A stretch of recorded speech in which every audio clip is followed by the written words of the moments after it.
श्रीमताजी निर्मला देवी द्वारा महाभारत का व्याख्यान। धर्म के सभी प्रकार के निरर्थक कर्मकांडों को दूर करने के लिए श्री कृष्ण का आगमन हुआ।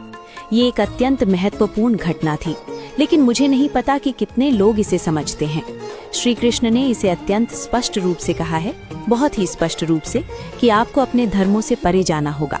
इसका अर्थ है कि आपको जन्मजात धार्मिक व्यक्ति बनना होगा, न कि केवल दिखावटी रूप से ईसाई, हिंदू, मुसलमान।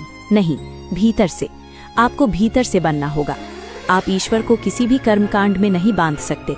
इसीलिए वे इस पृथ्वी पर आए, ताकि आपको ये बता सकें कि आपको निरर्थक कर्मकांडों से स्वयं को बांधने का प्रयास नहीं करना चाहिए।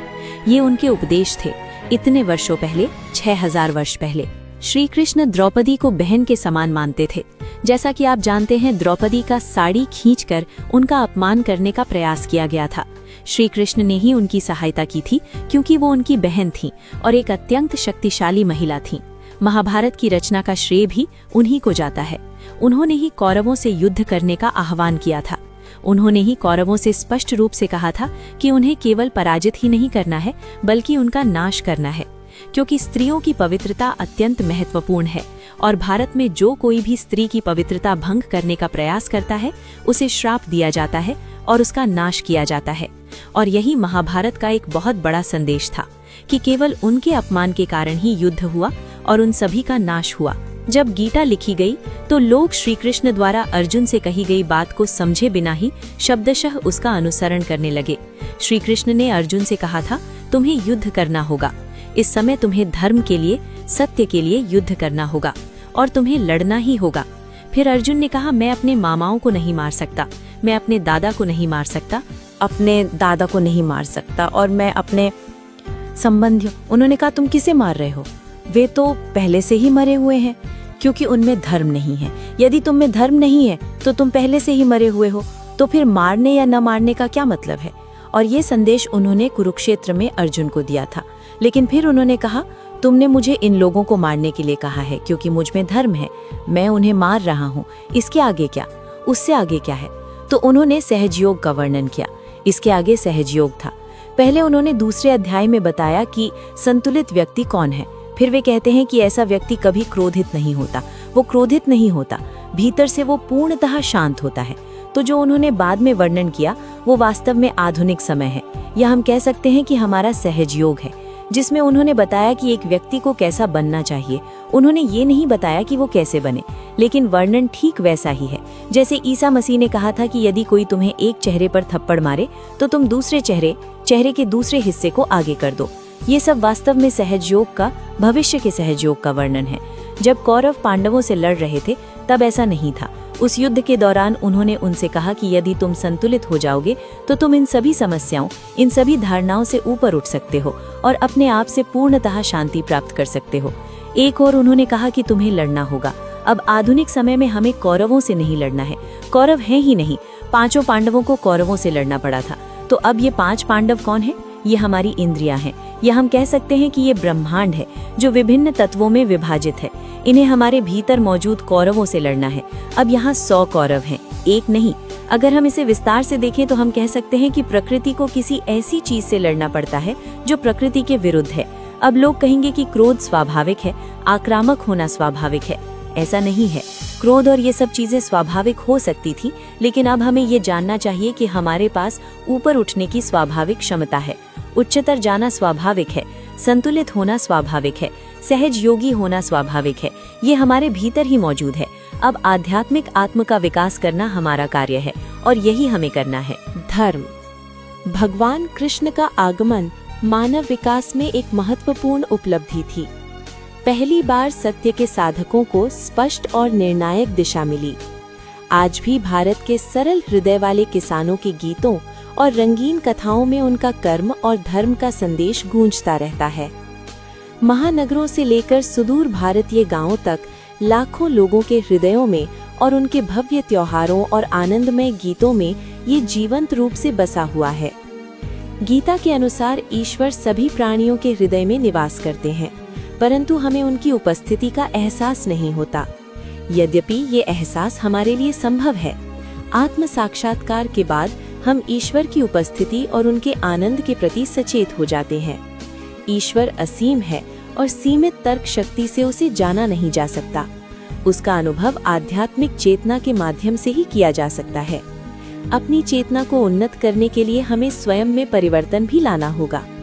धर्म हमें भीतर से परिवर्तन लाने में सहायता करता है। श्रीमती जी निर्मला देवी धर्म की व्याख्या इस प्रकार करती हैं। कार्बन के 4 संयोजक होते हैं। सोने का गुण है कि वो कभी नष्ट नहीं होता। उसी प्रकार धर्म मानव जाति का आधार है।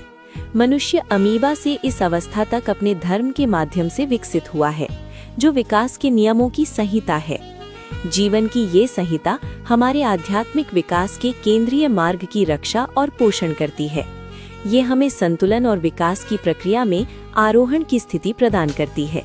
संतुलन के बिना हम कैसे आरोहण कर सकते हैं? अतः इन नियमों का सचेत पालन मानव अस्तित्व के लिए मूलभूत है। इनकी अवहेलना कैंसर के बीज बोती है। ये कैंसर फैलता है और अंततः मनुष्य और प्रकृति दोनों को नष्ट कर देता है। विकास मनुष्य और प्रकृति का सामूहिक विकास है और दोनों एक दूसरे को प्रभावित करते हैं। इसलिए जब धर्म संकट में होता है, तब संरक्षण का महान सिद्धांत विष्णु तत्व इसे पुनर्स्थापित करने के लिए प्रकट होते हैं। तब भगवान कृष्ण अवतरित होते हैं। जब भी धर्म का पतन होता है और नकारात्मकता का प्रसार होता है, तब मैं स्वयं अवतार लेता हूँ ताकि अच्छाई का उद्धार कर सकूं, नकारात्मकता का नाश कर सकूं और धर्म की पुनर्स्थापना कर सकूं। ये स्वाभाविक ही है कि जिस शक्ति ने इस सौर मंडल का निर्माण किया है, वो इसे संरक्षित रखने के लिए चिंतित और सतर्क हो, जैसा कि 5000 वर्ष बाद भविष्यवाणी की गई थी। ईसा मसीह मानव जाति को मुक्ति दिलाने आए। उन्होंने भी कहा, मैं पिता से प्रार्थना करूंगा और वो तुम्हें एक सहायक पवित्र आत्मा प्रदान करेंगे जो तुम्हारे साथ सदा रहेगा।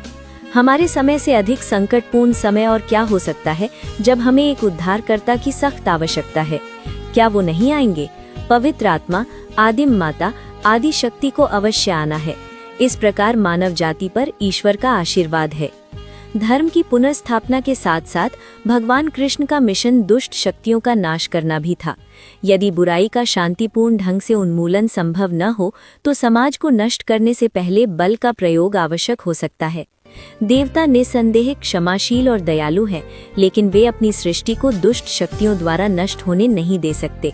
इसलिए बल का प्रयोग अंतिम उपाय के रूप में किया जाता है। ऐसी ही परिस्थितियों में भगवान कृष्ण ने अर्जुन को धर्म की रक्षा के लिए धनुष उठाने के लिए प्रेरित किया।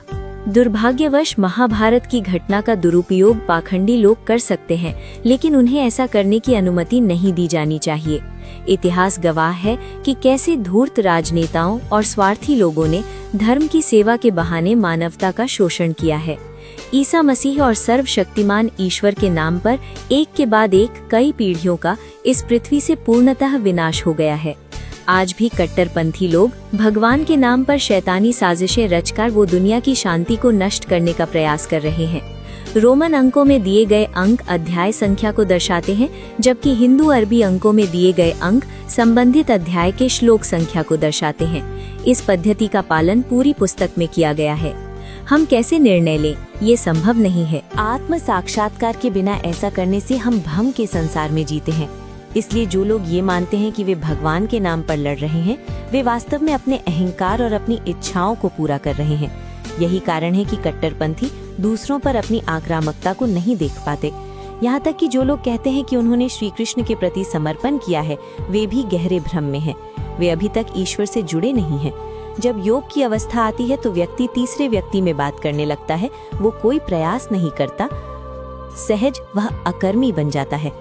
प्रारंभ में ही ये कहना आवश्यक है कि श्री कृष्ण राम जैसे किसी राजा का अवतार नहीं थे, बल्कि दिव्य कूटनीति के अवतार थे। गीता उनकी परिपूर्ण कूटनीति का एक उदाहरण है।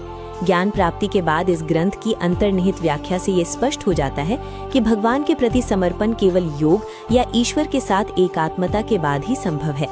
भगवान कृष्ण स्वयं को ब्रह्मांडीय शक्ति कहते हैं। योग के माध्यम से सभी कर्मों का श्रेय ईश्वर को दिया जाता है। हम कर्मों का श्रेय स्वयं नहीं लेते। अहंकार को कोई बढ़ावा नहीं मिलता। जब ध्यान ब्रह्मांडीय आत्मा में स्थिर हो जाता है और सभी कर्मों का श्रेय उसे दिया जाता है, तो व्यक्तिगत अहंकार के बढ़ने की गुंजाइश कम हो जाती है। ऐसी बुद्ध अवस्था में हम ब्रह्मांडीय दिशा के वाहक बन जाते हैं। भगवान कृष्ण अर्जुन को शस्त्रों उठाने से पहले ऐसी अवस्था प्राप्त करने का निर्देश देते हैं। ये कट्टरता या सत्य की किसी भी व्यक्तिगत धारणा को युद्ध के रूप में व्याख्या किए जाने से बचाता है। किसी दिव्य मिशन के लिए साधन का पूर्णतः ईश्वर से जुड़ाव आवश्यक है। नायकों के समूह में इस समय अर्जुन सबसे उपयुक्त प्रतीत होते हैं। उन्हें न तो राज्य की इच्छा है और न ही तीनों लोकों के सुखों की। उनका हृदय कोमल और दयालु है, क्योंकि वे अपने गुरुओं, मित्रों और रिश्तेदारों का रक्त बहाने के विमुख हो जाते हैं, भले ही वे शत्रु सेना में हों। उनके नैतिक मूल्य उच्च हैं, क्योंकि उनका मानना है कि उनका वध करने से केवल पाप ही होता है। वे विवेकशील हैं, क्योंकि वे जानते हैं कि सगे संबंधियों को मारने से कोई सुख नहीं मिलता। वे कहते हैं, हम जो युद्ध के खतरे को समझते हैं, हमें इतना बुद्धिमान होना चाहिए कि हम इससे बचें, भले ही शत्रु ऐसा न करे। वे उदार हैं, क्योंकि वे उन्हें मारने के लिए सहमत नहीं होंगे, भले ही वे निहत्थे हों। उनके हृदय में सामूहिक प्रेम है, क्योंकि उन्हें भय है कि युद्ध में परिवार नष्ट हो जाएगा, उसके प्राचीन नियम नष्ट हो जाएंगे, अराजकता फैल जाएगी, महिलाओं की स्थिति गिर जाएगी और इस प्रकार समाज का पतन हो जाएगा। फिर भी बुद्धि और हृदय के सभी गुणों के बावजूद अर्जुन अपने विवेकहीनता के कारण अंधा हो जाता है और दैवीय स्वरूप को समझने में विफल रहता है। इसलिए भगवान कृष्ण गीता के प्रवचन में अहंकार के अवरोध को दूर करने का प्रयास करते हैं। सत्य को गीता से अधिक स्पष्ट शब्दों में प्रकट नहीं किया जा सकता, और यही बात इसे एक कलाकृति और एक वैज्ञानिक ग्रंथ के रूप में परिपूर्ण बनाती है।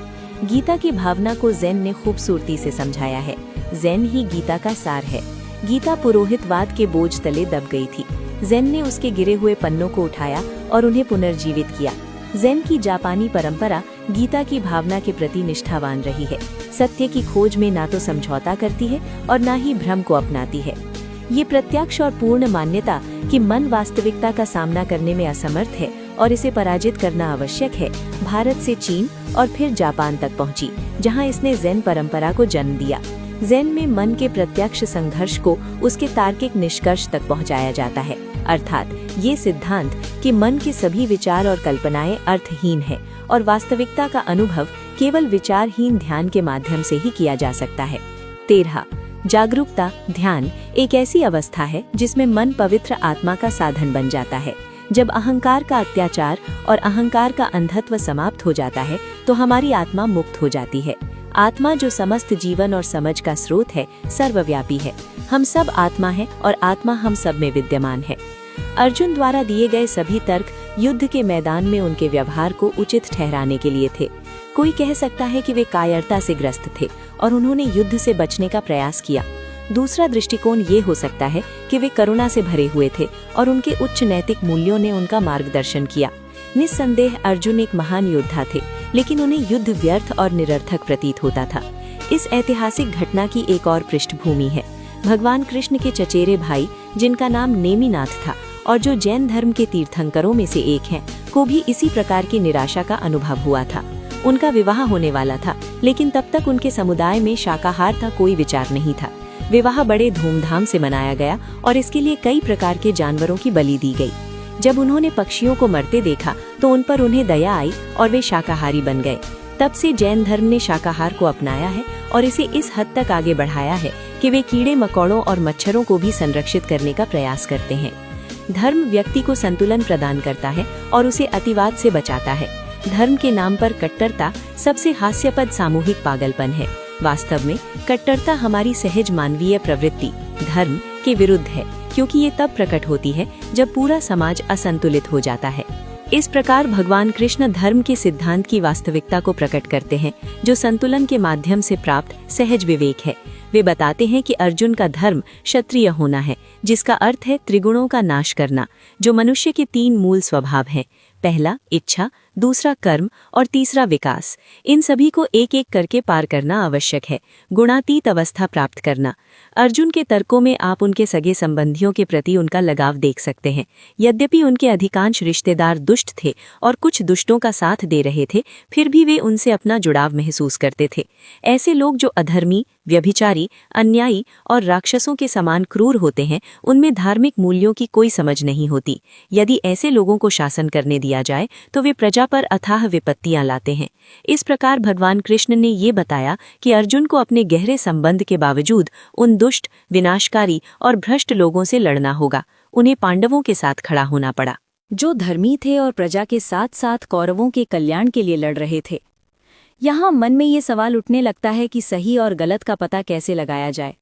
संतुलित मन वाला व्यक्ति सहज ही सही निष्कर्ष पर पहुंच सकता है, लेकिन सबसे ऊपर आत्मा है, परम सत्ता। आत्मज्ञानी व्यक्ति सापेक्ष संसार से ऊपर उठकर सत्य में स्थिर हो जाता है। आत्मज्ञान के बिना व्यक्ति असंतुलन का शिकार हो सकता है और वास्तविकता से भटक सकता है। इसलिए आत्मज्ञान के बिना कोई भी धर्म एक अंध मार्ग है। धर्म कोई ब्रांड, पंथ या लोगों का समूह नहीं है जो किसी चीज में इसलिए विश्वास करते हैं क्योंकि वे उसमें पैदा हुए हैं या किसी दूसरे ब्रांड में ढल गए हैं। इस तरह की ब्रांड संतुष्टि व्यर्थ, बेतुकी और खतरनाक भी हो सकती है। व्यक्ति को ये समझना चाहिए कि उसके पूर्वजों ने जो कुछ भी किया और दावा किया है, उससे उसमें कोई परिवर्तन नहीं आया है। गुलाम या नकलची की तरह बार बार वही काम करने का क्या फायदा? यही कारण है कि विभिन्न धर्मों के अनुयायी एक दूसरे के शत्रु बन जाते हैं। या तो वे अहंकारवश दूसरों को नष्ट करने में लगे रहते हैं या फिर अहंकारवश स्वयं को नष्ट करने में। गीता की यही खूबी है कि ये वास्तविकता के चारों ओर जमे कुरूप नियमों से परे जाकर धर्म के सार को प्रकट करती है। भगवान कृष्ण ने इन सभी स्थिर और कठोर विचारों का खंडन किया ताकि जीवित ईश्वर के जीवंत धर्म को पुनः स्थापित किया जा सके और मानवता का पोषण किया जा सके। जय श्री माता जी। सहज योग के हर तरह के ज्ञान के लिए फेसबुक पेज पर देख रहे हैं तो चेतन धारा का फॉलो बटन दबा दें, और यदि यूट्यूब चैनल कल की अवतार का परिचय पर देख रहे हैं तो सब्सक्राइब का बटन दबाएं। धन्यवाद।